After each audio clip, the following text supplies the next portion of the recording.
Hi students, this is Jaspreet and I am going to teach you chemistry. We will start from the basic concepts. Chapter number 1, that is some basic concepts of chemistry, class 11th NCERT. So, after watching this video, you will be able to understand and appreciate the role of chemistry in different spheres of life, explain the characteristics of states of matter, classify different substances into elements, compounds and mixtures. So before moving on to the topic, we will have to understand that what is chemistry? What do you understand by chemistry?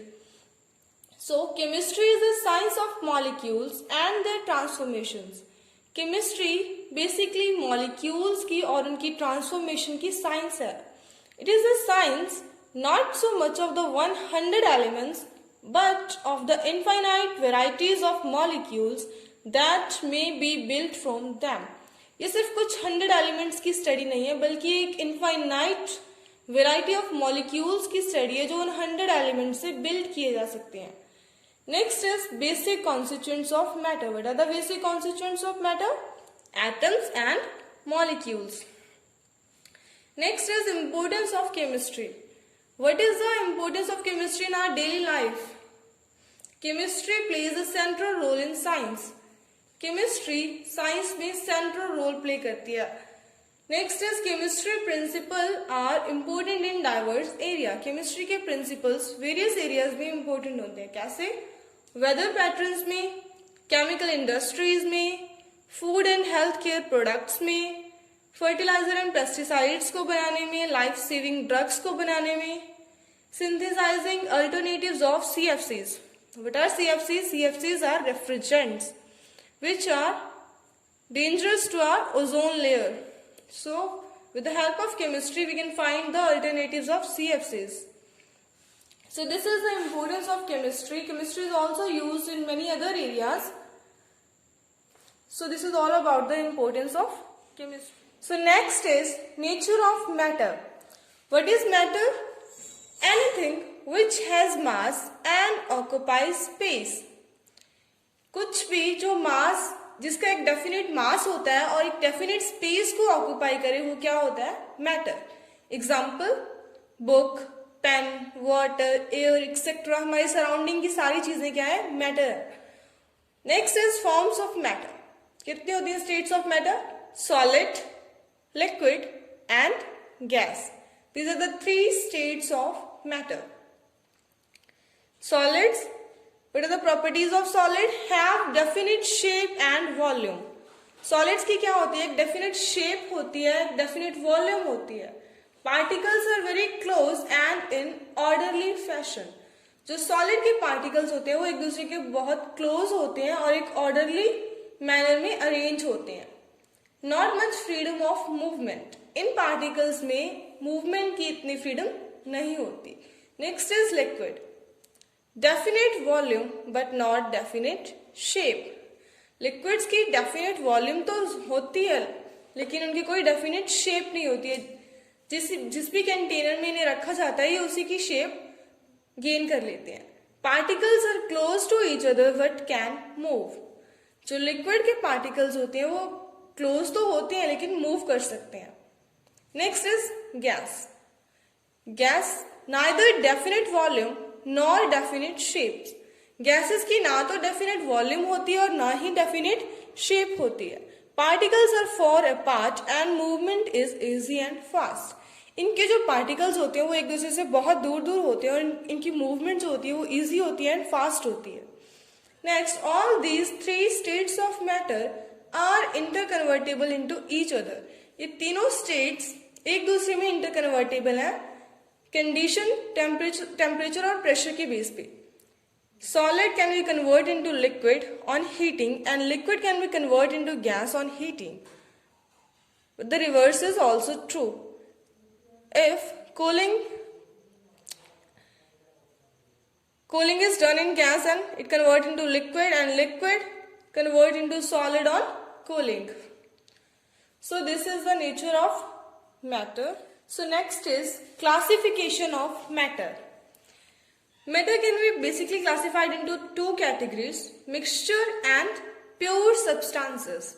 Mixture are further classified into two categories, homogeneous mixture and heterogeneous mixture.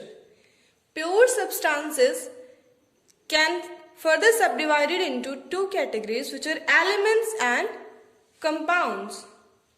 First, we will going to discuss about mixture. What is mixture? A mixture contains two or more substances present in it, which are called its components. Mixture क्या होता है? कोई कुछ भी ऐसा जिसमें दो या दो से ज्यादा सब्सटेंसेस प्रेजेंट होते हैं, उसे क्या बोलते हैं? मिक्सचर बोलते हैं। और इन सब्सटेंसेस को क्या बोलते हैं? मिक्सचर के कंपोनेंट्स बोलते हैं। Next is homogeneous mixture. अभी होमोजीनियस मिक्सचर क्या होता है? Components are completely mix with each other and its composition is uniform throughout. जो होमोजीनियस मिक्सचर होता है उसमें जो कंपोनेंट्स होते हैं, दो कंपोनेंट्स डिफरेंट, वो कंप्लीटली मिक्स हो जाते हैं एक दूसरे के साथ और इसकी कॉम्पोजिशन क्या होती है? यूनिफॉर्म हो जाती है, बट डिस्टिंग्विश नहीं कर सकते कि इसमें दो कंपोनेंट्स प्रेजेंट है। Example, sugar solution. अगर पानी में थोड़ी सी शुगर आप मिक्स कर दें तो एक सिंपल पानी, नॉर्मल पानी और एक शुगर वाला सॉल्यूशन अपन नेक्ड आई से डिस्टिंग्विश नहीं कर सकते कि इस पानी में शुगर में घुली हुई है। Next is air, salt solution, etcetera are the examples of homogeneous mixture. Next is heterogeneous mixture. What is heterogeneous mixture? The composition is not uniform throughout. वो mixture जिसकी composition uniform नहीं होती, कहीं पे ज्यादा होती है, कहीं पे कम होती है। Example, sand in water solution, mixture of grains and pulses with stones. Now, separation of mixture. How we can separate components of mixture? They can be separated by using physical methods such as hand picking, filtration, crystallizations.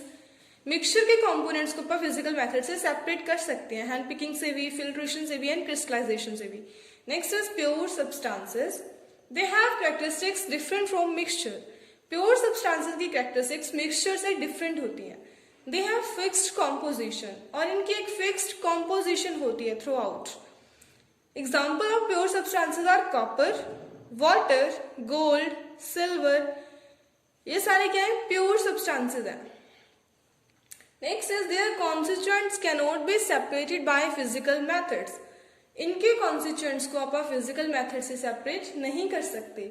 We have to use chemical methods for their separations. इनकी separations के लिए different chemical methods use किए जाते हैं। So next is elements. Consist of only one type of particles, may be atoms or molecules. जो सिर्फ एक ही type के पार्टिकल से बने होते हैं, जो एटम्स भी हो सकते हैं और मॉलिक्यूल्स भी हो सकते हैं। For example, sodium consist of only one type of atoms and oxygen, hydrogen consist of only one type of molecules. Hydrogen का एक एटम प्लस हाइड्रोजन का दूसरा एटम कंबाइन करके क्या बनाते हैं? हाइड्रोजन का मॉलिक्यूल H2। हाइड्रोजन हमेशा H2 की फॉर्म में एग्जिस्ट करता है और सोडियम हमेशा Na की फॉर्म में एग्जिस्ट करता है। Next is compounds. What are compounds? When two or more atoms of different elements combine the molecule of compound obtained. क्या बोल रहा है? जब दो या दो से ज्यादा एटम्स डिफरेंट एलिमेंट्स के दो या दो से ज्यादा एटम कंबाइन करते हैं तो हमें क्या मिलता है? एक कंपाउंड का मॉलिक्यूल मिलता है। फॉर एग्जांपल, दो मॉलिक्यूल हाइड्रोजन के और एक मॉलिक्यूल ऑक्सीजन का कंबाइन करने से क्या मिलता है? वाटर। एक मॉलिक्यूल कार्बन का, एक एटम कार्बन का एंड दो एटम ऑक्सीजन के कंबाइन करने से हमें क्या मिलता है?